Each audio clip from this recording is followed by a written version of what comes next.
Good evening, everyone. Welcome back to this live stream.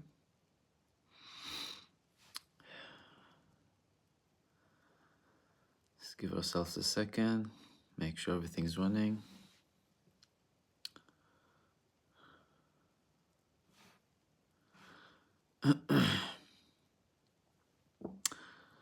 Here we go. Good evening, everyone. Welcome back to this live stream.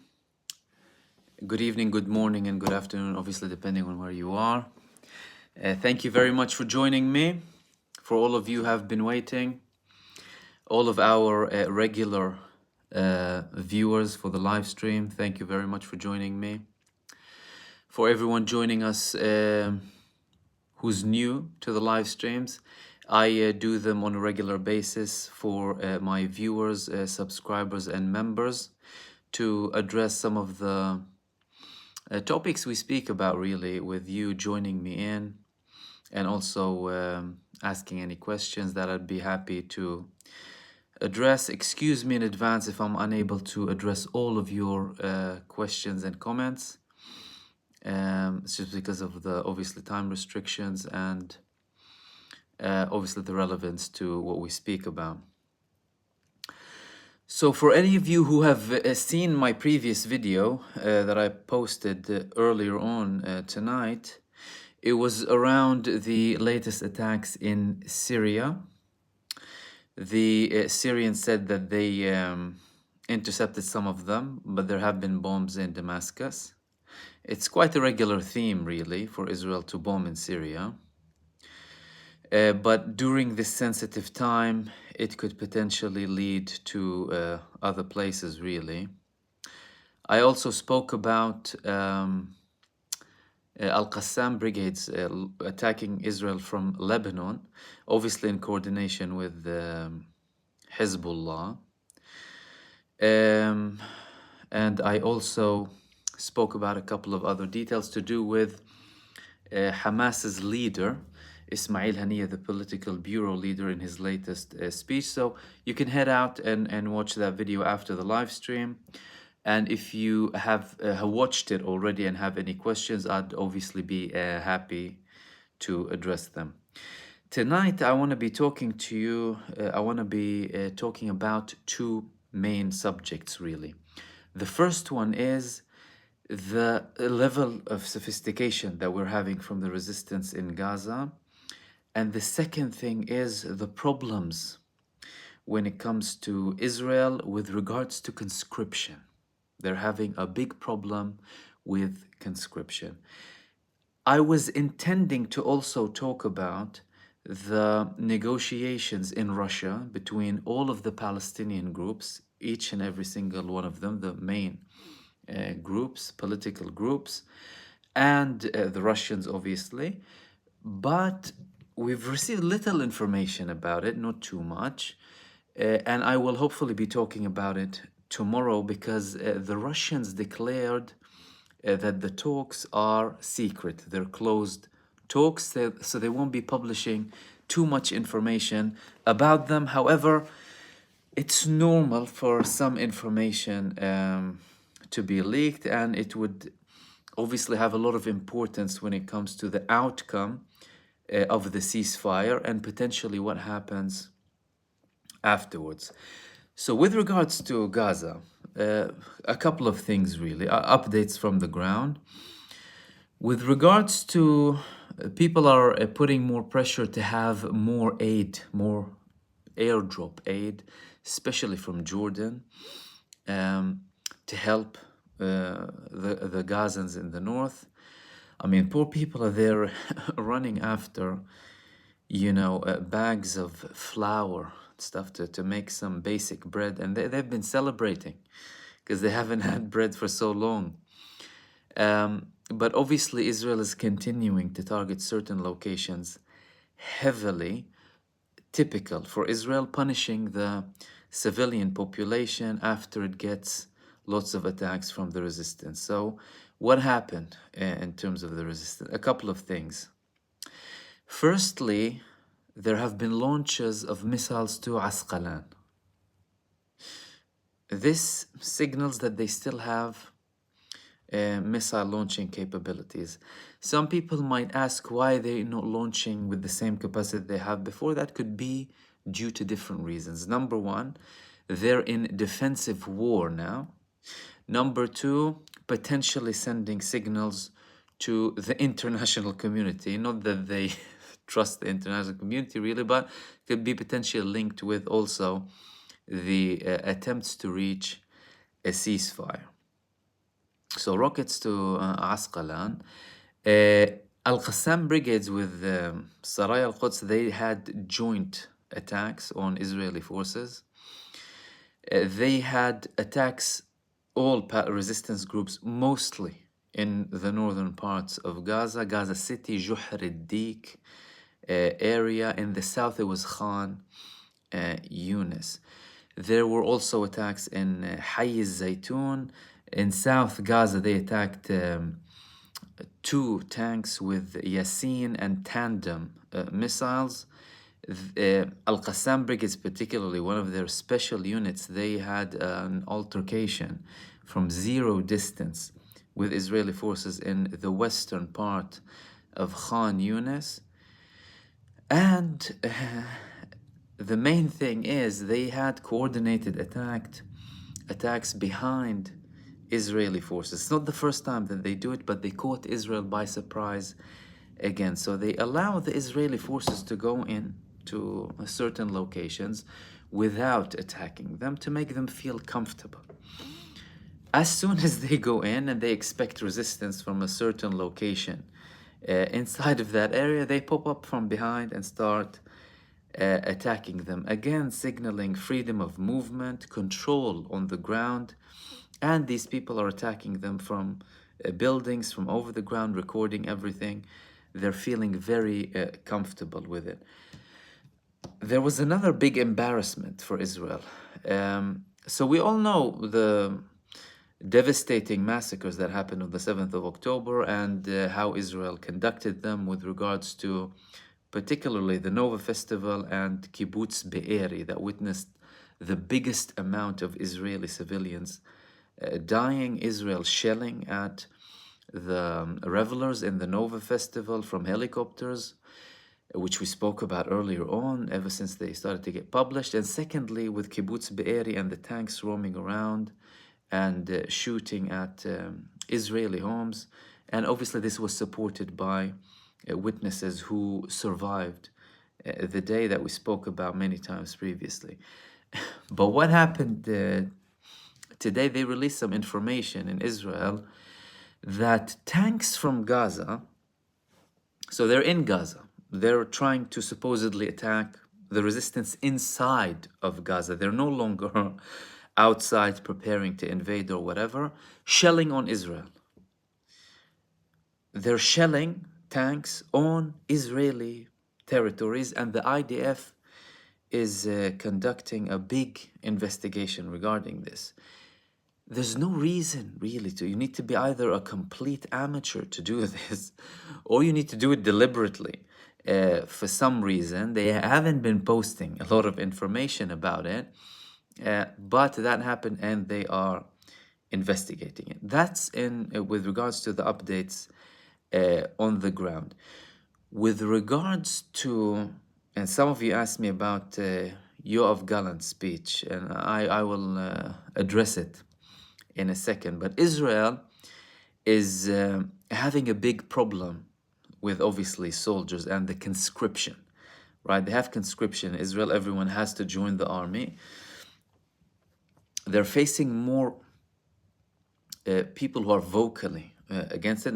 For those of you who don't know exactly how it operates in Israel, every Israeli Jew above the age of 18 has to they must have 3 years in the military, serve in the military.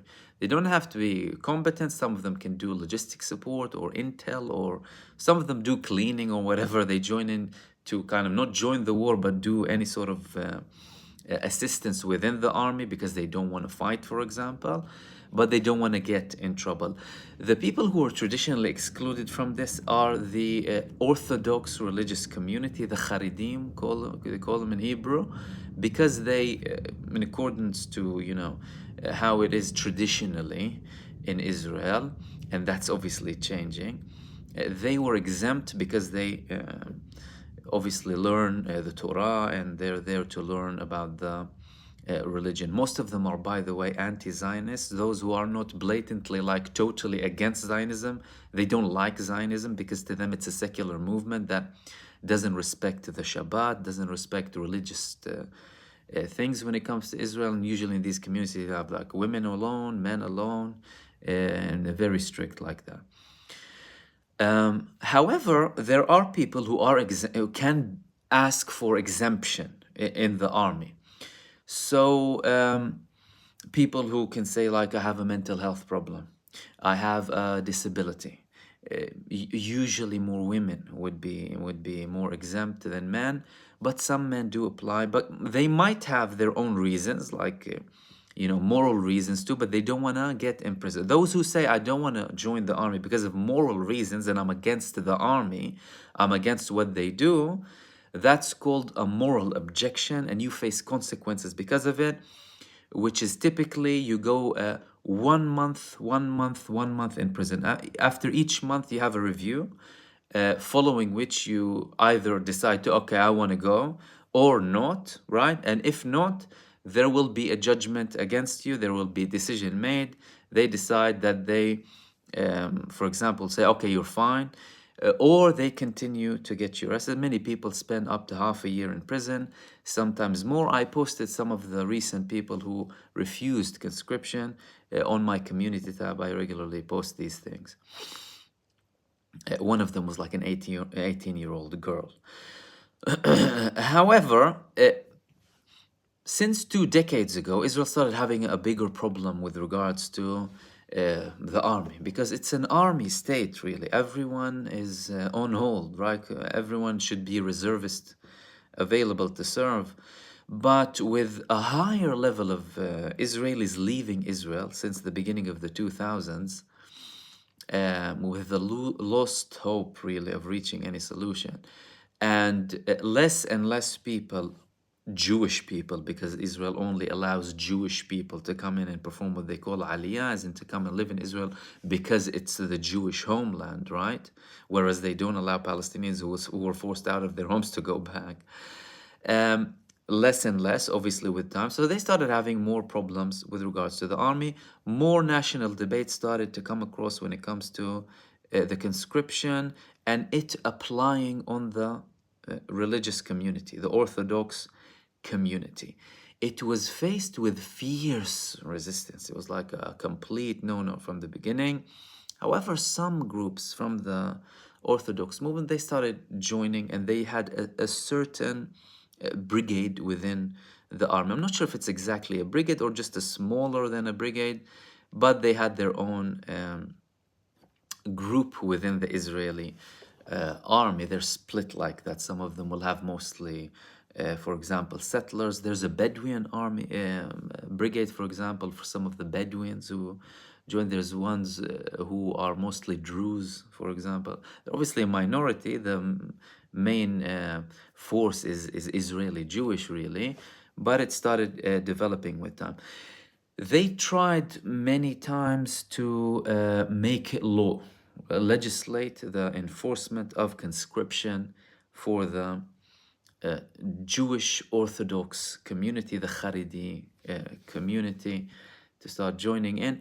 But that constantly failed because they always were in the government, and they were always promised from particularly Benjamin Netanyahu, if we want to talk about in the past 15 years, that he won't pass conscription laws as long as they are in alliance with him and keep his coalition, which is the case at the moment. However, the tone is changing now, and this tone was translated with Yoav Gallant's speech, who is the Israeli defense minister.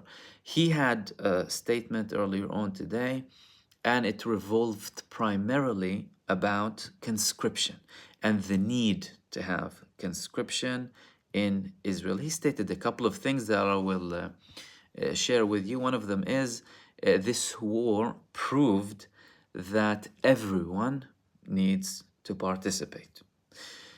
They obviously won't say how many problems they have, but this war proved, the statement itself is proving that you are lacking soldiers, you're lacking willingness to fight. You have people fleeing the war ever since the beginning. At one point, 2,000 soldiers fled the war at once. You had many other problems. You had the recent problem with some of the Giva'ati soldiers refusing to be deployed in central Gaza because they weren't having breaks, etc. People refusing to take certain actions because they're not getting the support and the backing from the army, etc.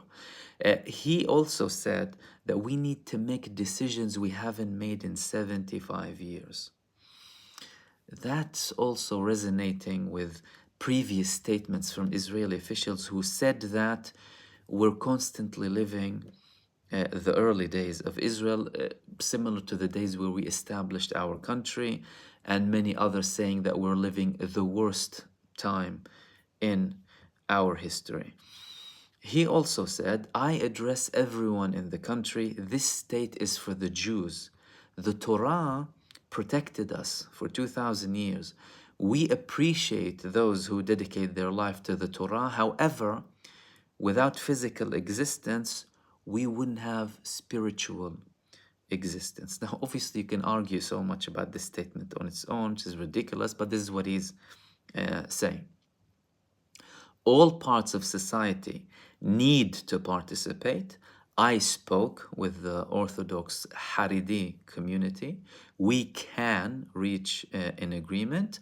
I call the Prime Minister, Benjamin Netanyahu, to make an effort, a joint effort, again signaling the division because he hardly talks with him, to speak with the coalition and reach an agreement, and I would prefer if people from the opposition would join this effort. But he also stated that we will only pass it if all of the coalition agrees. He's anticipating massive rejection from the religious, obviously religious-backed parties.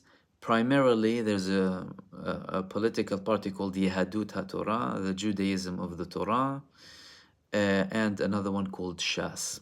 One of them is for Ashkenazi religious Jews, and one of them is more for the Sfaradim Jewish community. He also said something interesting. Yeah, now you need to contextualize everything and not forget what was being stated in the initial phase of this war about, demolishing Hamas, making Gaza a place that can pose a threat on Israel. Obviously, there were disagreements with regards to the objectives, primarily between Yoav Gallant and Netanyahu. Netanyahu was saying we want to demolish Hamas. Now he's not saying that, Netanyahu.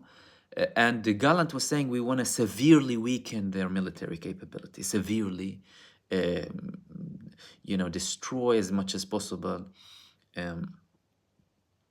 from their military capabilities.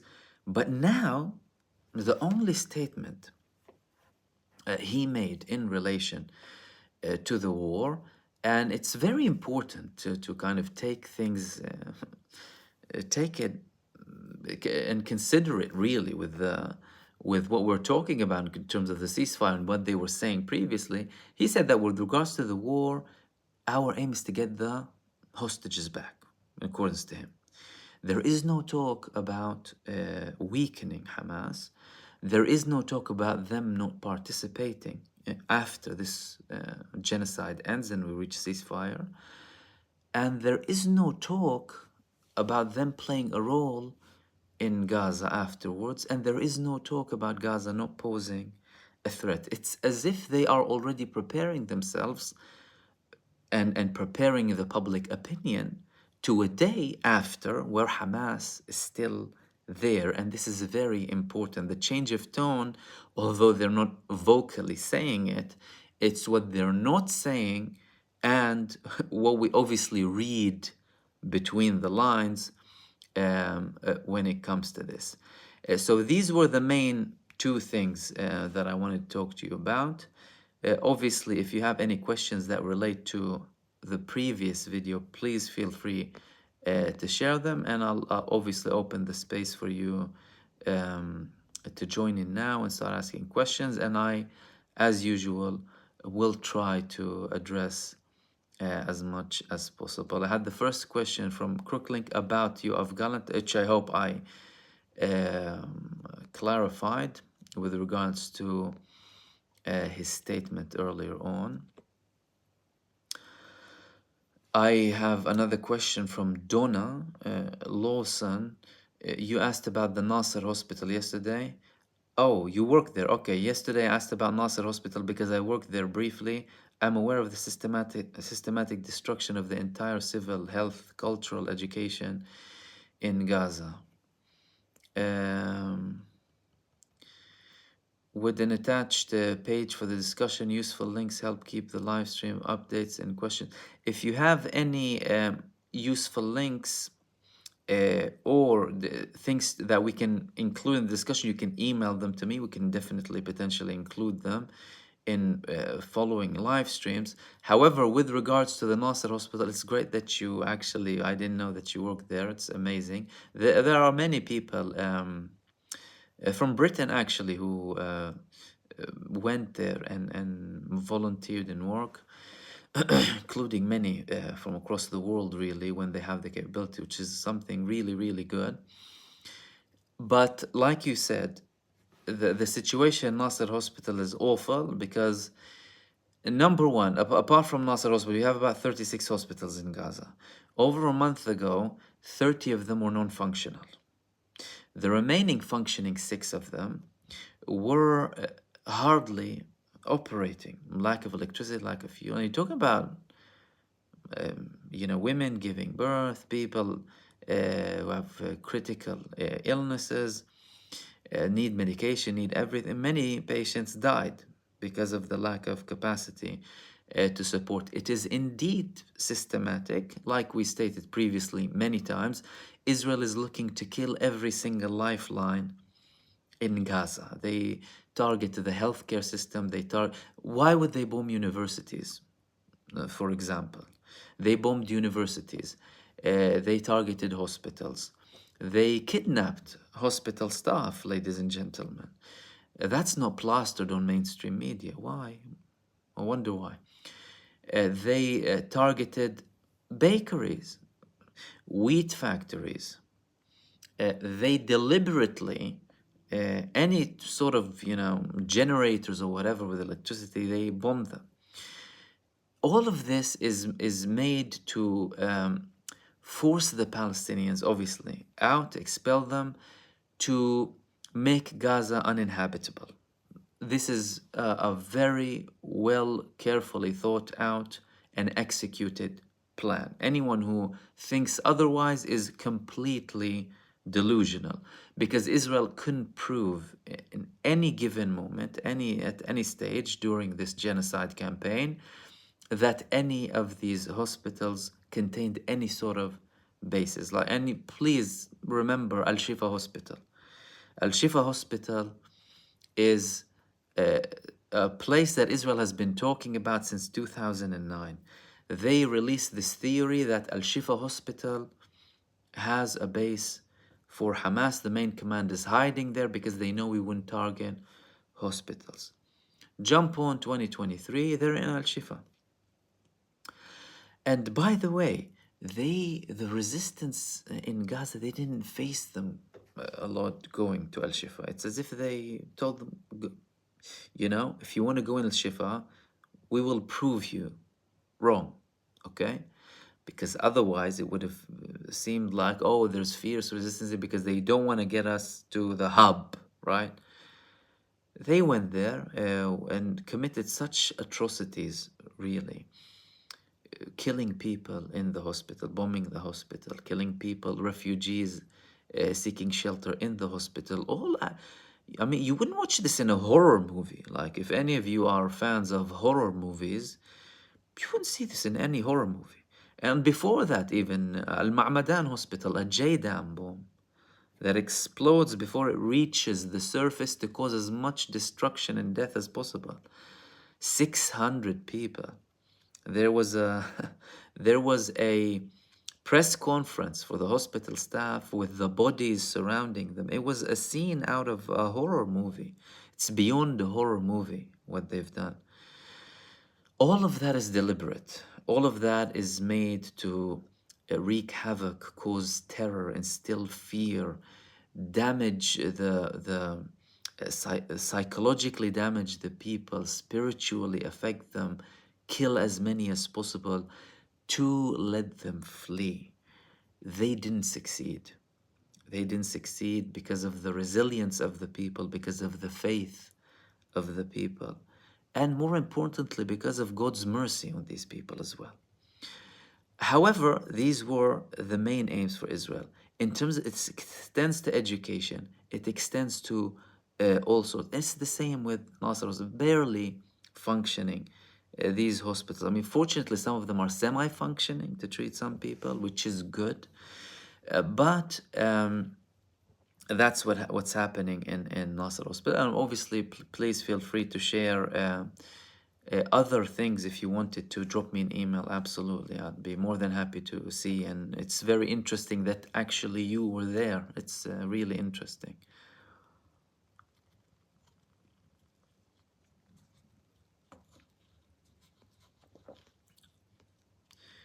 Okay.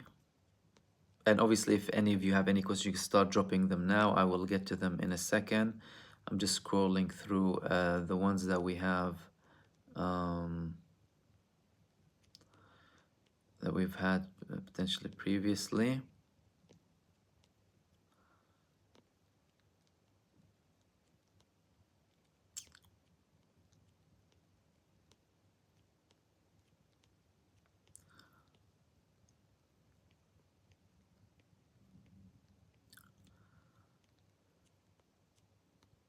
My mom is in the live stream, ladies and gentlemen. My mother is in the live stream. Greetings to my mom and much love to my mom, Samia Odi.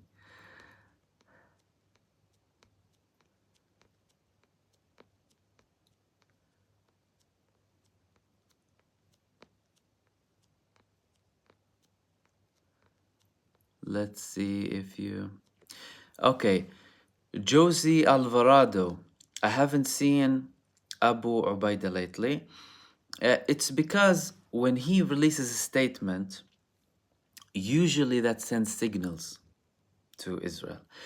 If Israel, if Hamas, they obviously have everything calculated, right? If there's a specific reason he would be there on video, the specific reason he would say things, okay? And many people had reports that he was injured or what have you. However, that doesn't mean he's not, like, he had a statement like just a few weeks back.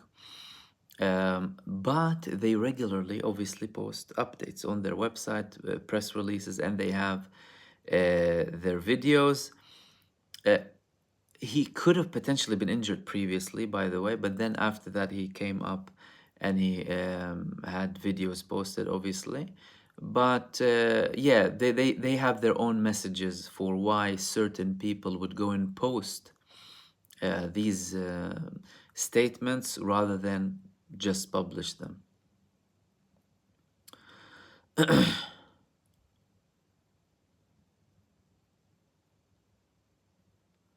A, B, C, D, I hope I clarified initially in the initial talk about my view on the Knesset attempting to reenact laws to make armed service compulsory for the Orthodox who make up significant demographic and oppose such acts. They will find it difficult to implement it. They will find it very difficult too.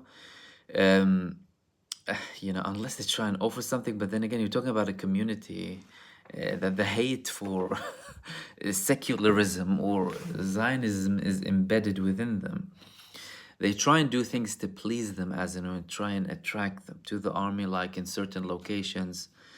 And obviously, as part of Netanyahu too, please the coalition, he will obviously try and make certain laws to do with the Shabbat, for example, like places wouldn't operate, you wouldn't have transport, you wouldn't have this and that, to kind of please this community, try and drag them more towards serving and stuff like that. But he's faced with the secular community, which is the majority in Israel, who will say, I don't want to be dictated by they call it Medinat Halakha in Hebrew, or like a religious based state based on religious law. I personally don't think they're gonna succeed that much, even in a very tense situation like this.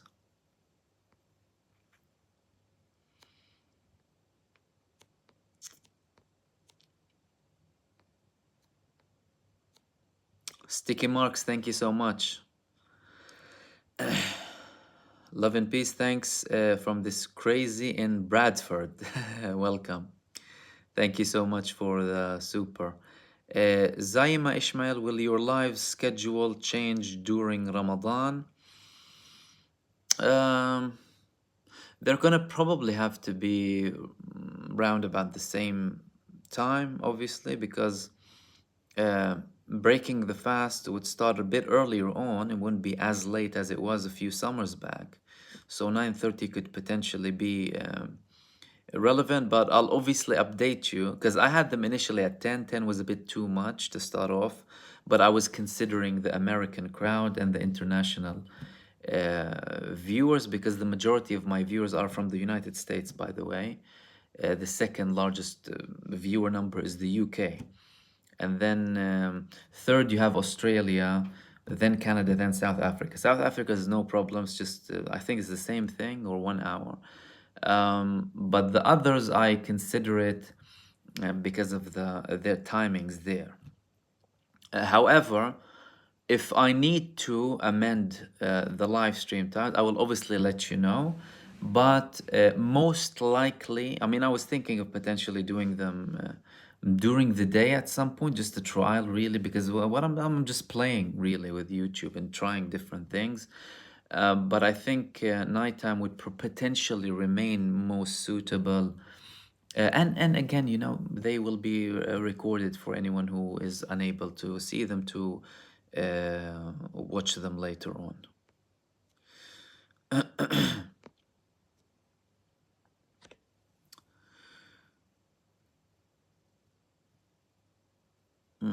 Salam, Stussy. That's a common, very, you know, rational question, really. I ask myself, they don't think about life, where we go, what's happening after life. What you want to say, why you kill them. Look, how can anyone with any belief in Judgment Day conduct, like they're talking in the name of Judaism, right? Where are the 10 commandments from your Judaism? Where's thou shalt not kill, thou shalt not steal, you shall not covet, right? Where are these things? They're constantly breaking them.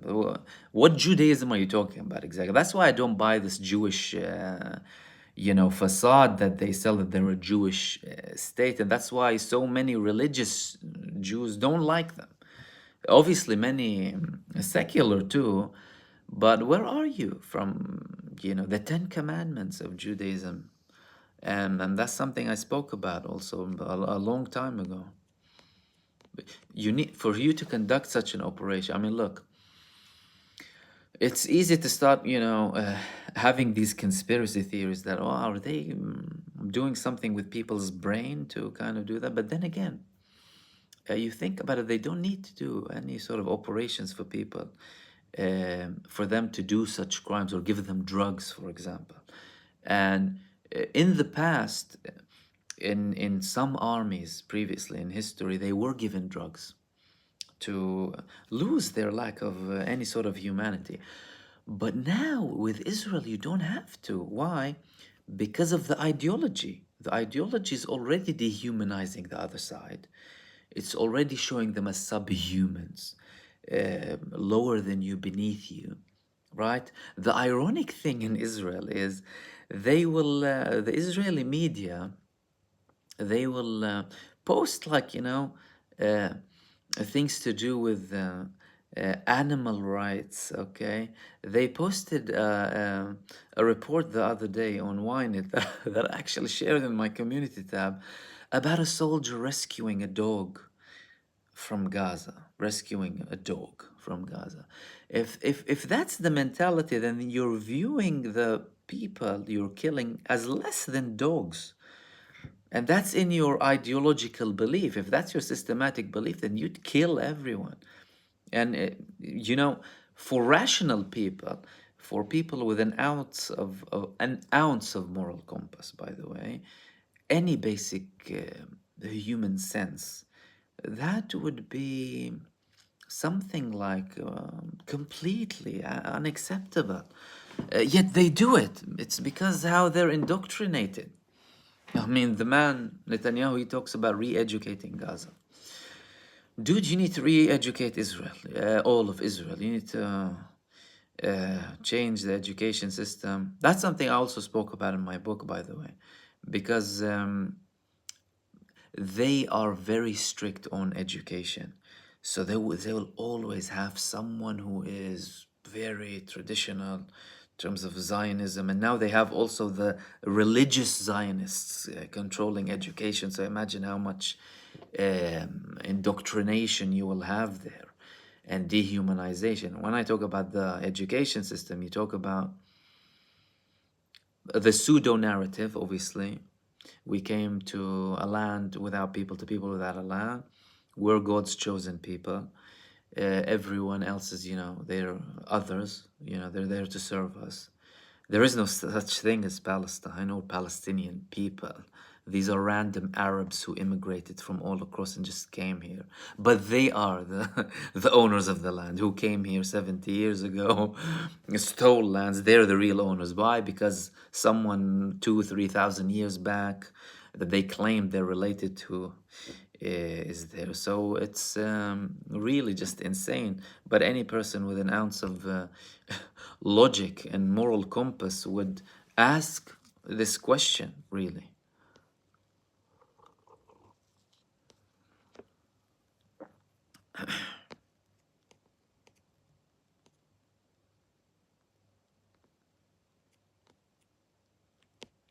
Elizabeth Holloway, thank you very much. Anyone sending supers, thank you very much.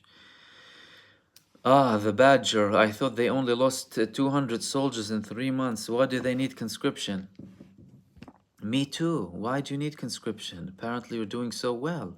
Why do you need more people? Only 300.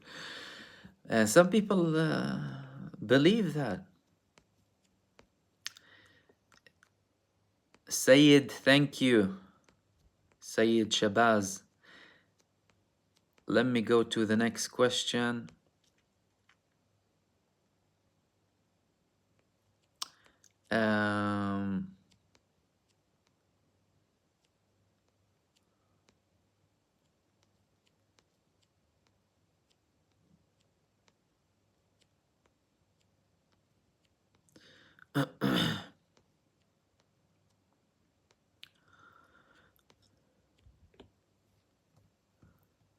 Saif Mahmoud.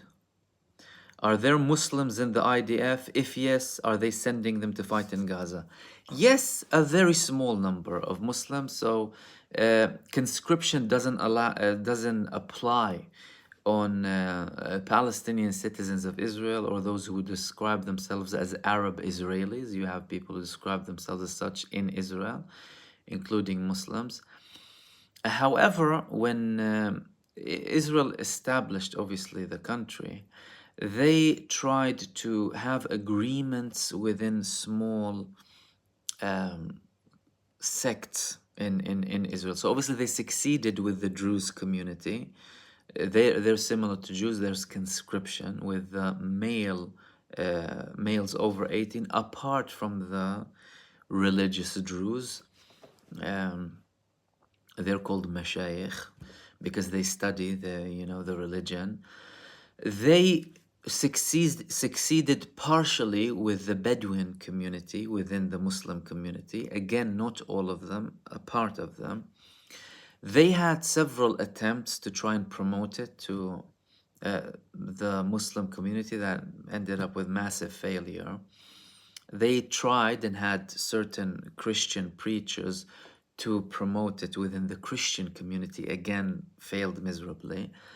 However, that doesn't say that there aren't individuals who do parts of that. If you ask me, like, because there is no release statistic about this, I would tell you for sure you're talking about 0.01% or less of the Arab Palestinians in Israel who serve in the army, but even less than that, potentially. But they do send them. Sometimes they'll try and send them to the front lines as well. But with the war at this level in Israel, it's not enough with Israeli Jews. Like, it isn't enough, really. So, but yeah, I hope that elaborates.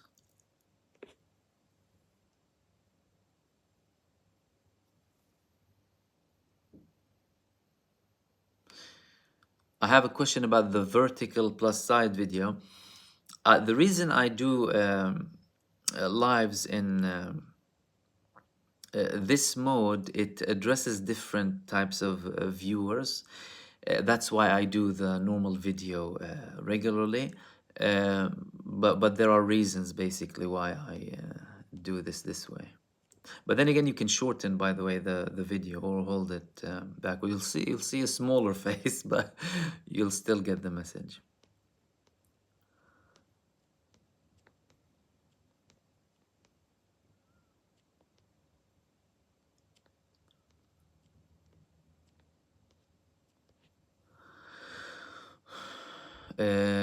Salam Stussy, is it true Iran spoke about nukes?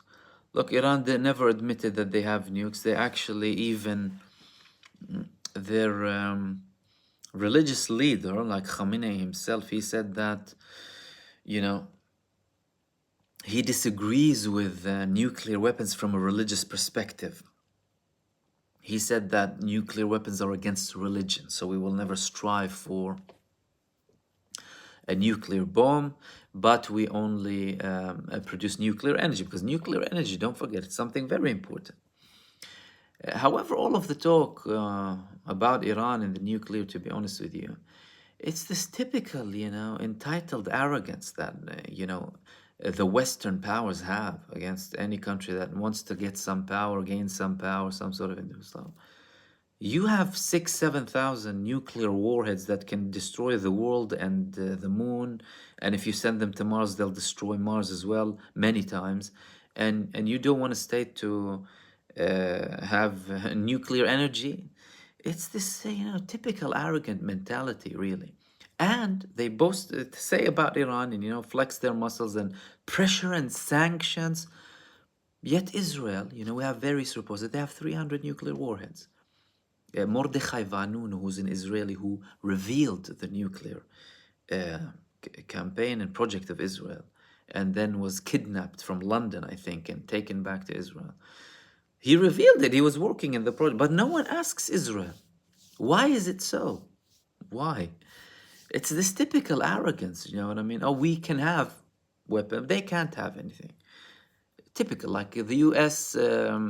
Administration, it's like as if the whole world is our backyard and we're entitled to everything, and they have the right to send fleets and aircraft carriers next to China and wherever, but no one else is allowed to do that. But I haven't heard them speaking about nukes recently. Ali 2023, is Gaza getting any aid? It is getting aid in a very limited amount in the southern parts, nothing near enough. Some very, very minimal aid is going to the north. That's why they're resorting to airdrops, some countries. But it's nothing in comparison to what the people need. Look, if you want to compare it to, let's say, a country like Britain, right? If you take, for example, the poverty line, it's not like the poverty line is not you being hungry. Poverty line is not having certain things to a certain extent, right? And poverty lines change between countries. There you're talking about starvation. Starvation used as a tool of war. That's what they're doing in Gaza. So, but hopefully, we will reach it, and with this continued international pressure as much as possible, really, they will start getting aid in. And thank you for everyone contributing with your kind comments.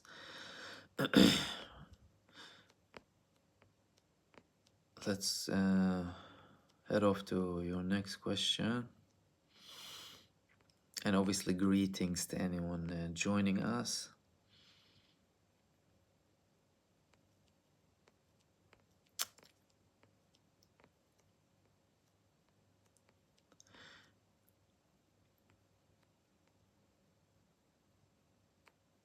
Ashkiro Mox is saying Gaza is known as the hardest place for Israel to occupy. That's why they took out the settlements.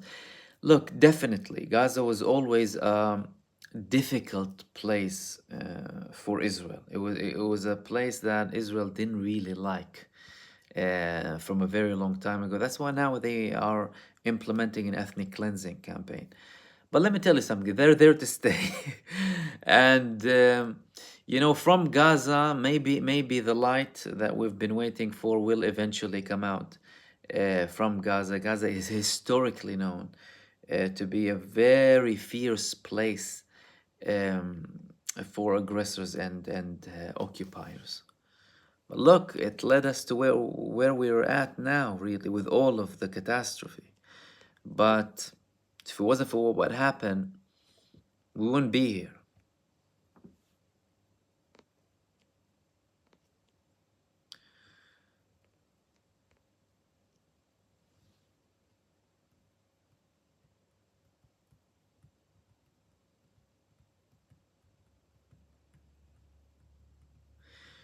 Carla's asking me in Ramadan to talk about Ramadan.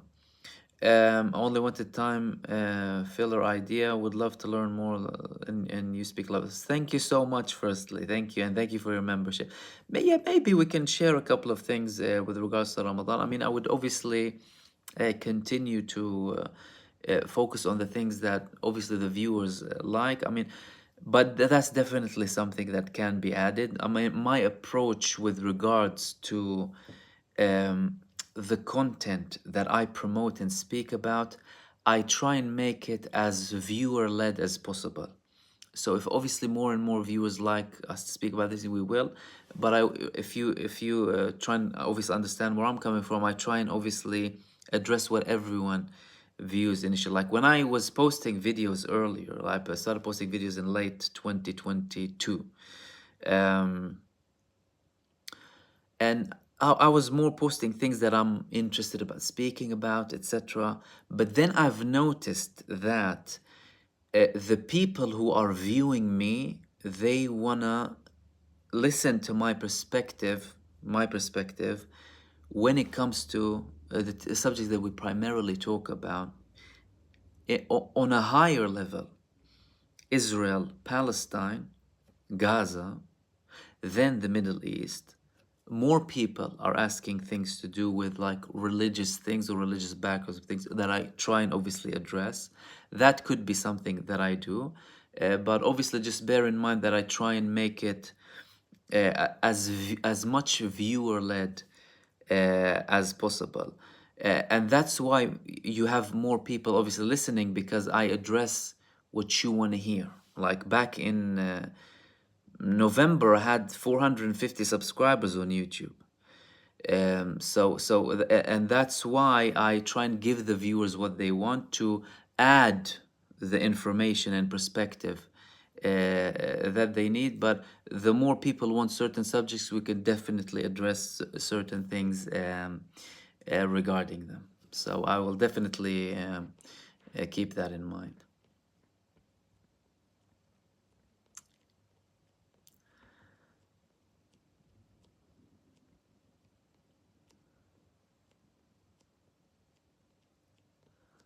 I say lots of greetings for my mom as well.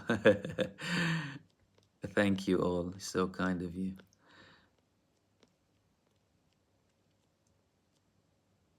Let me tell you something. My mom is a very unique person, a very unique and very special person, a hardworking woman.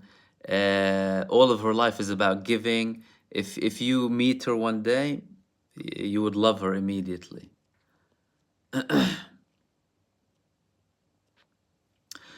The Badger. What would actually be a long-term peaceful solution at this point? Is there any compromise both sides could be willing to agree on? Everything has been done to this degree. Look,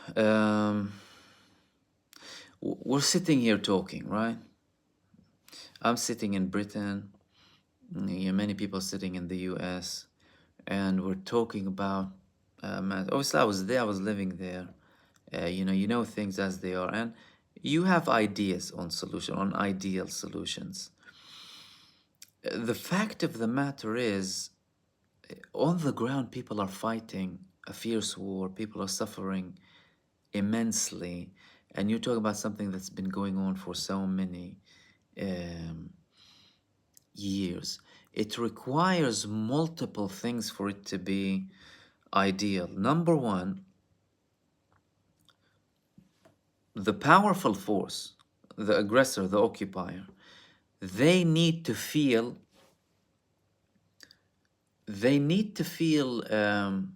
discomfort, to say the least, because you wouldn't change your ways if you're comfortable. Okay? They need to feel like it's untenable for them to continue the way they are. They're making it untenable for others. They're making it untenable for other countries. But they need to feel like it's untenable, unrealistic, impractical, and very harmful for them to continue the way they are. Some people are realizing that, not to the degree that is desired to achieve that change.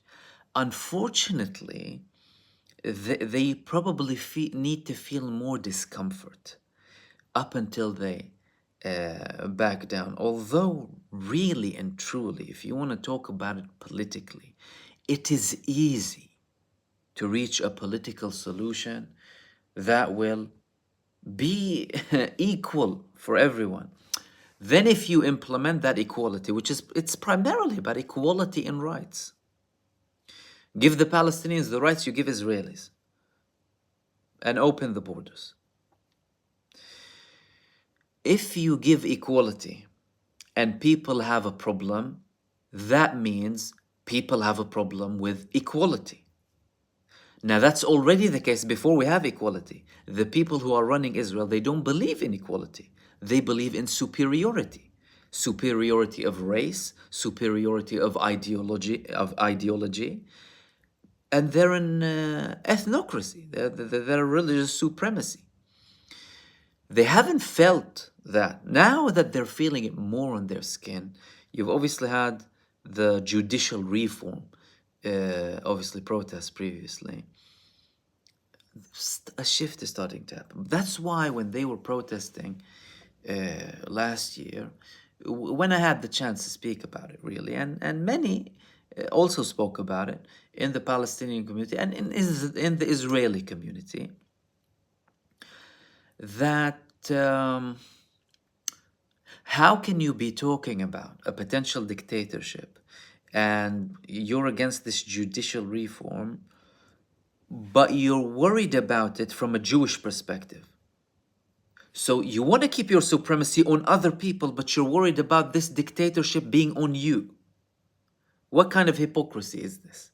If you want an all-out solution, take the streets in your hundreds of thousands to enforce a final, full-out solution. You know, I'm sensitive when you want to talk about the final solution, right? Excuse me. But you know what I mean. A total solution for everyone, right? It's fairly easy. The implementation of equality. Universal human rights. Shouldn't every human have a right to live, move, eat, drink, have health care, not fear for his life the next day. These things should be universal.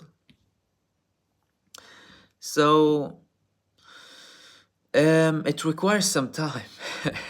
Like that's why many people, you'll hear lots of comments saying, "I lost faith in humanity. My God, this world is this and that." Right? The swear words.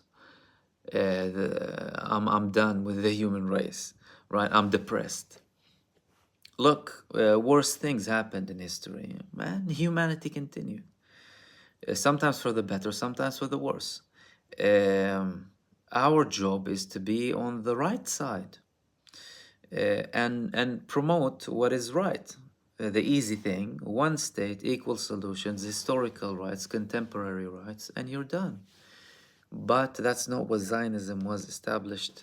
Weren't there Jews in Palestine before Zionism came? There were Jewish people. They were living there for hundreds of years. If you want to talk about anyone who was native and was living there, the Jewish people who were there before the Zionist movement and the immigration from Europe, you have very ancient communities, similar to the Christian community in Palestine. Before Muslims, they were there, right? But why do you have to come and impose superiority on us, on the natives of the land, claiming historical rights? So yeah, I hope that clarifies. See, next question. Regina Harper, what did you think about King Abdullah of Jordan drop food aid to northern Gaza? Look, I think it's good. I think it's good. And, obviously, everyone has criticisms over Jordan and Egypt about doing more but the symbolism of it is good. He himself going on the airplane and dropping the aid. It's good. It's symbolic. Again, some people will tell you he's doing it for, PR and propaganda, but he's not doing this on the ground. I get that too. I understand that. But the fact of the matter is the man went on a plane himself. He didn't have to. And he dropped aid. Good. More. Do more. Thank you. Do more. Thank you very much, and do more and end the genocide. Thank you for everyone who's supporting, but do more to stop the suffering and stop the misery.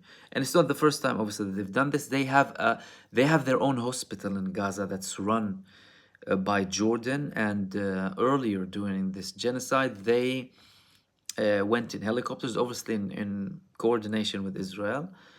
And they dropped medical aid as well multiple times, not just once. And again, when something good happens, let's say it's good and encourage to do more. So this is what I think about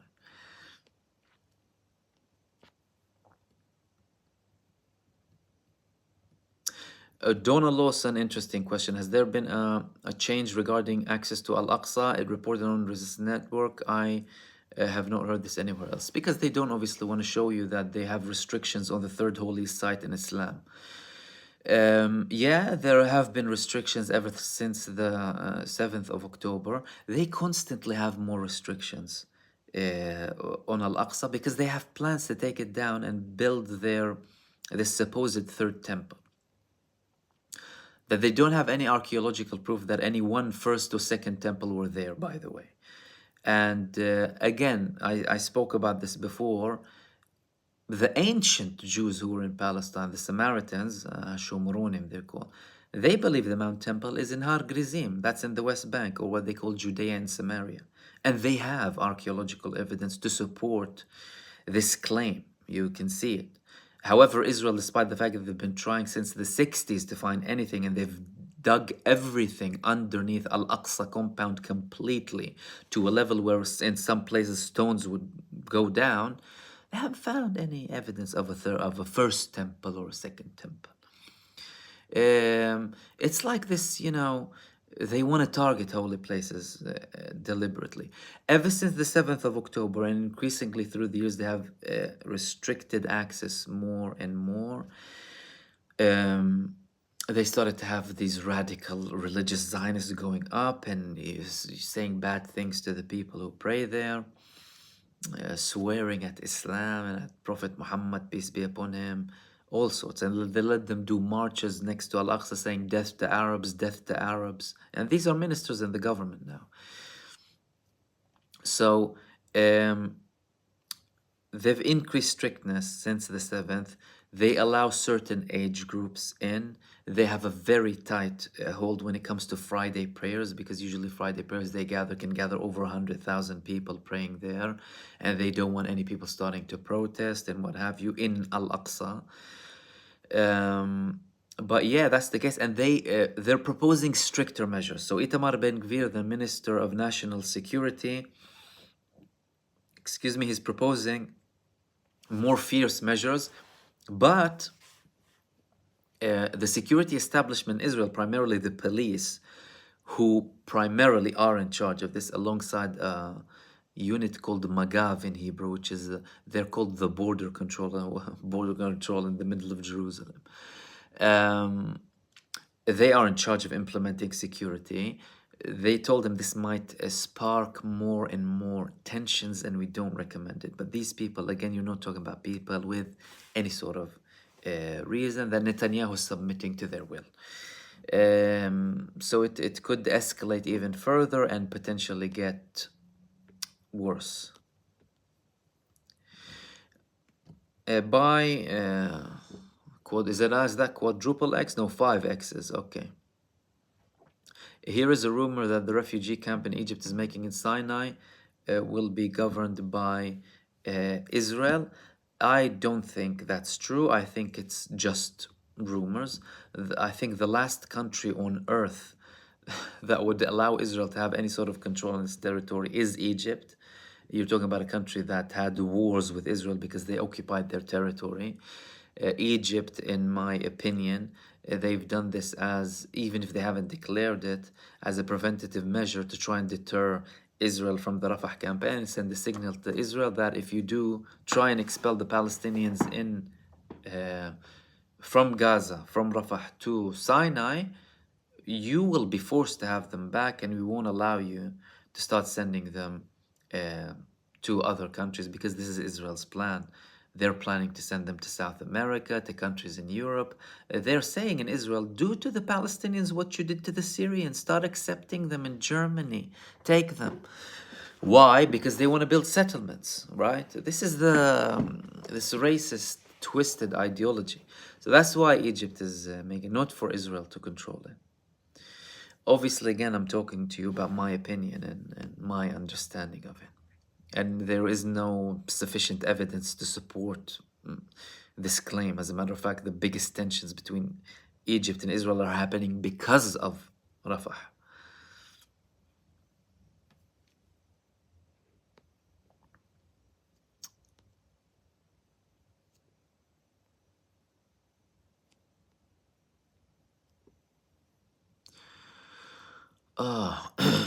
Okay.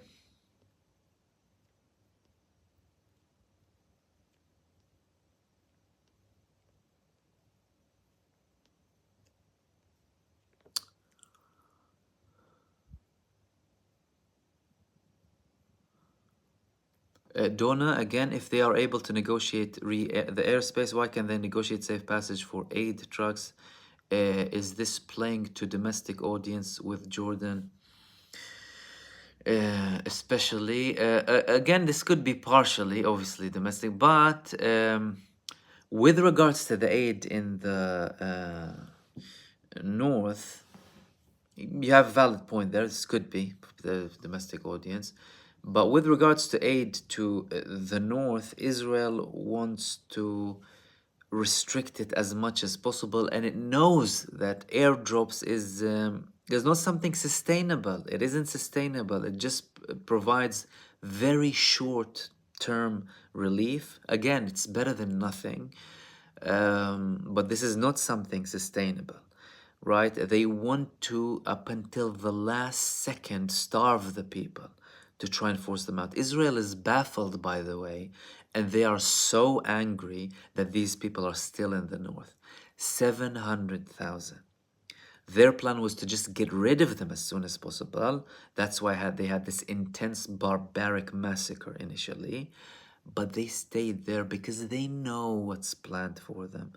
These are refugees. Don't forget that 75% of people who live in Gaza are refugees. Where from? From Israel. Israel expelled them from what was historical Palestine, now occupied Palestine, modern day Israel. They know what's planned for them. So they're like, we're not falling for it again. Kill me here. I'm not going anywhere. This is my land.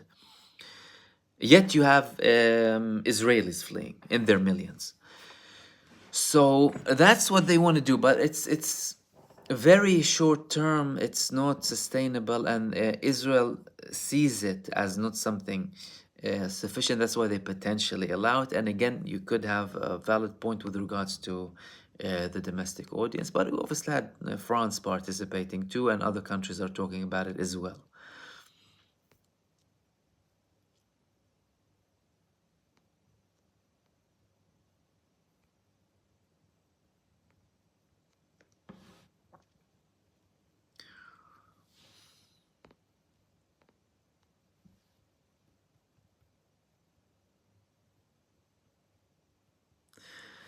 Blank stares. Why do you think Zelensky from Ukraine was meeting with MBS in Saudi Arabia recently? What business does Zelensky have in the Middle East except begging for money and weapons? I mean, I think you said it. Probably the man is begging for money and weapons. The tap is closing from Europe. The American people are tired from this proxy war and them blatantly using Ukraine for their own purposes, not for the people of Ukraine, although there is an argument of the racist element in it, by the way. I mean, people here get benefits for accepting Ukrainian refugees, right? But they are interested about their primary interest with regards to Ukraine is a potential attack and control of Russia. Many people don't understand is the aim is Russia. The aim is not Ukraine or just Ukraine in the NATO or whatever. They want Russia as a country. Why do they support Navalny? Why do they support opposition? Why? It's because they want Russia. They want to actually occupy Russia by having a puppet regime, submitting to their will. And the US still thinks that it can potentially control Russia one day. Parts of Ukraine, just a couple of 100 kilometers from Moscow. So this is their aim. And Zelensky, clearly the man is a beggar and a puppet as well. He's not doing any favor to the Ukrainian people.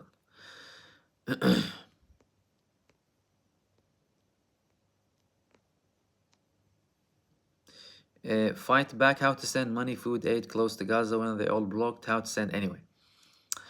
I mean, the best thing in terms of supporting is a registered, well-known, transparent charity in whichever country you're in. Be careful, there are scammers, mind you. Some try to even scam online and stuff. So you need to be careful with that. If I don't think they will accept clothes like sending clothes to charities. For me is different because usually with foreign charities, they will usually participate in either getting these things fresh or sending them. Like if it's, for example, a tent or feeding a family or what have you, they will buy. They wouldn't physically take your stuff. That's from usually international company, international states.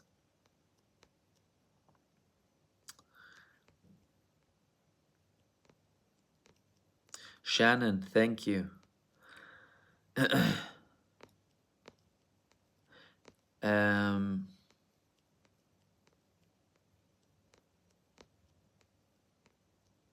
And welcome to everyone who's been joining and joining daily. Thank you so much for this and all of your contributions.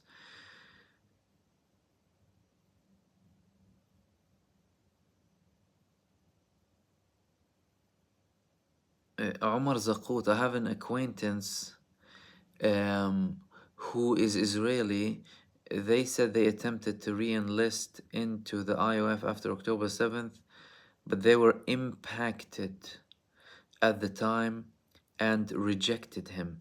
Do you think something else is going on? Well, look, it could be various reasons. There could be the initial boost in the a reservist attending. There was no initial like big problem. It started to escalate further. They had a problem before, but then when people knew, okay, look, we're under massive attack, it wasn't an initial problem. But secondly, on an individual perspective, there could be many contributing factors, such as the age, the physical condition, the health, how long they've been out of Israel, all of these things. The speed they can get them in. It could be due to many other things apart from just simply accepting them, right? Because they already have a problem with like fitness or what are you taking people from office jobs 24/7 who didn't perform any sort of exercise for 5-6 years, all of a sudden to the army. You need to be fit for the army, right? So it could be many contributing factors, but there is definitely a problem with conscription and the army. Molly, thank you, and everyone sending supers, and everyone with the contributions. Let's see if we have any more questions. And yes, thank you so much. Up, down, and a mum theorist. Thank you. Sorry if I'm late with them or if I miss any.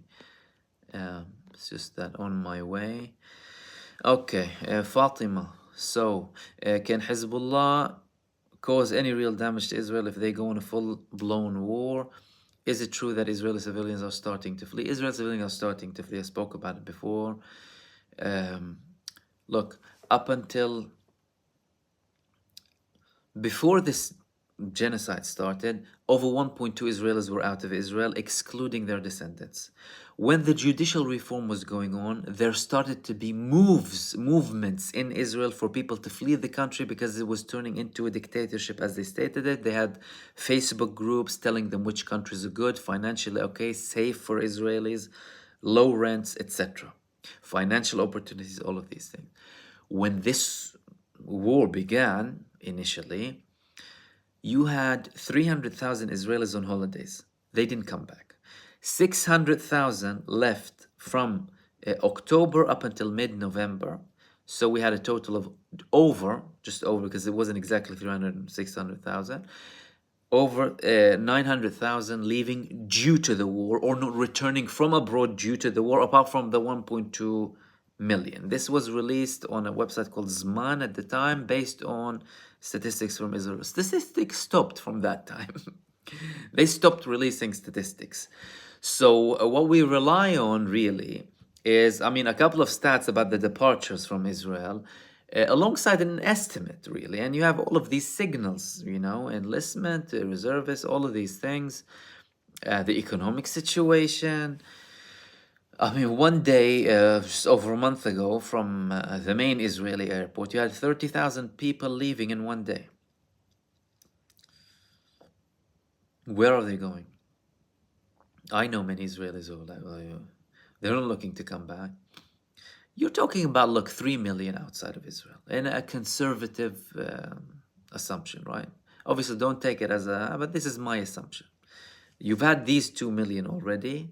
Add a million easily. So 4 months, you wouldn't have another million fleeing after this atrocity and no prospect of a ceasefire. They're not winning the war. There's a problem with Hezbollah, and they're warning the people from shortages in electricity, shortages of food, on top of the problems they're already in. They're being secluded from the world. They're becoming a failed state, a rogue state. Who's going to stay there?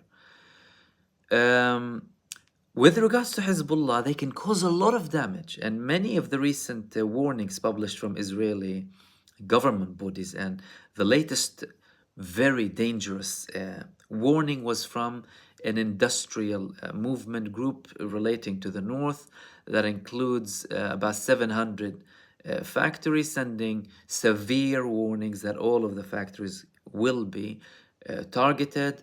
You need to prepare for shortages, lack of productivity, all of these things, and you already have a problem with the people being evacuated from the north and the south. You're talking about 250,000 in total, 150,000 from the area surrounding Gaza, just over 80,000 from the north. That's the published figures, okay? Some people bought permanent houses and resided permanently now in central Israel. That can also be a target from both Hamas and Hezbollah. And you even have a problem with the people who were evacuated because the government still hasn't approved the financial support for the hotels accommodating them in Israel. They should renew the financial support today. Tomorrow it's expiring, and the hotels still don't know where the money's coming from. So imagine that. All of that is signaling that they are indeed capable of causing havoc in Israel. Hezbollah, tried and tested. And Israelis are fleeing. You know? I spoke about it many times. Some Israelis, to them, Israel ended as a country.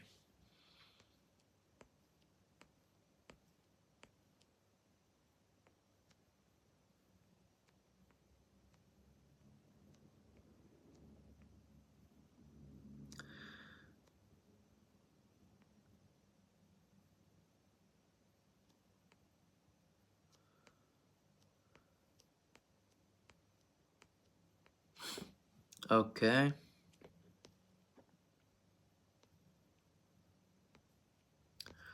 Let's see if we have any more questions before we wrap up. Marvin Vegas, Mahmoud, any comment on the death of Lord Jacob Rothschild?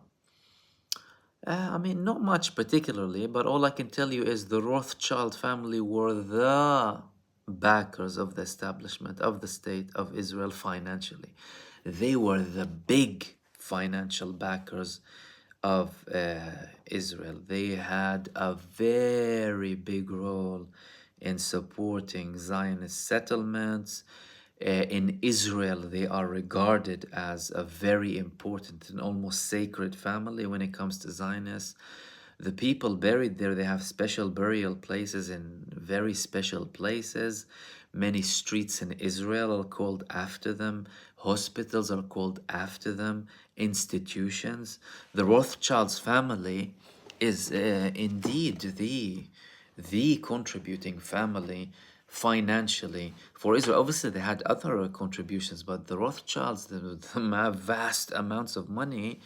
They made Israel stand on its legs.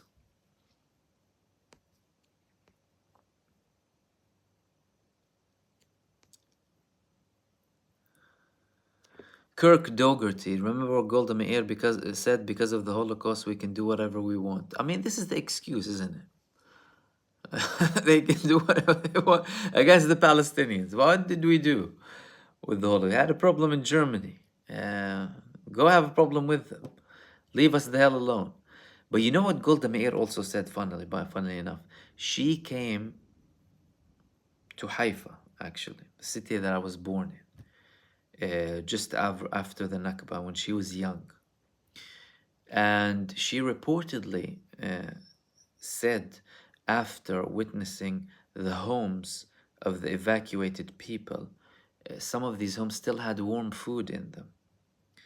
When the terrorist Zionist gangs were forcing people out and wreaking havoc, she said, when I entered one of these houses and I saw the food and coffee there on the table, I couldn't help but remember the ghettos in Germany.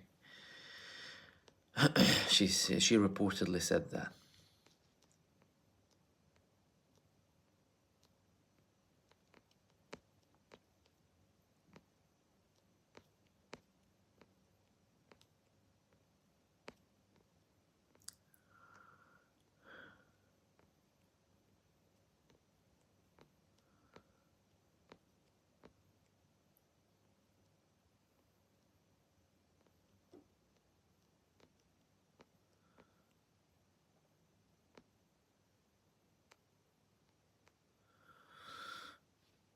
Real life Somalilander, why is Viktor Orban from Hungary supporting Israel? Look, he's friends with Netanyahu.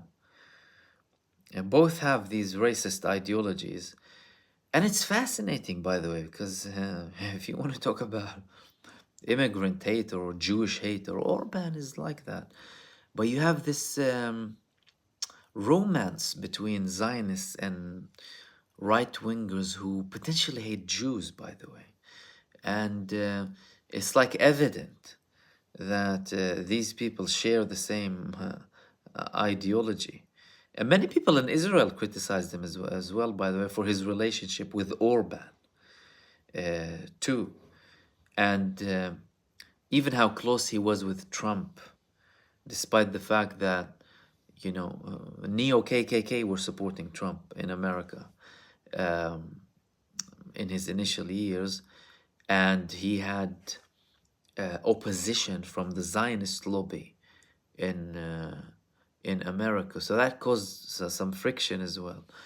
But it's evident, how they have these relations between them, and he has a strong relationship with Netanyahu more than Israel.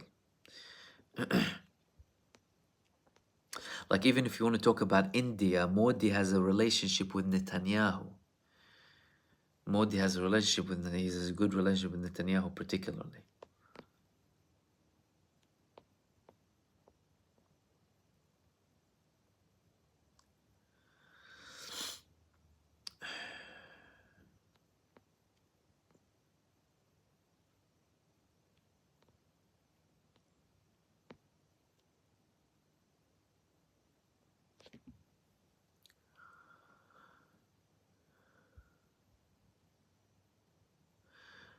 Giovanni Di Capo, why are Arab and Muslim nations speak individually when dealing with the West?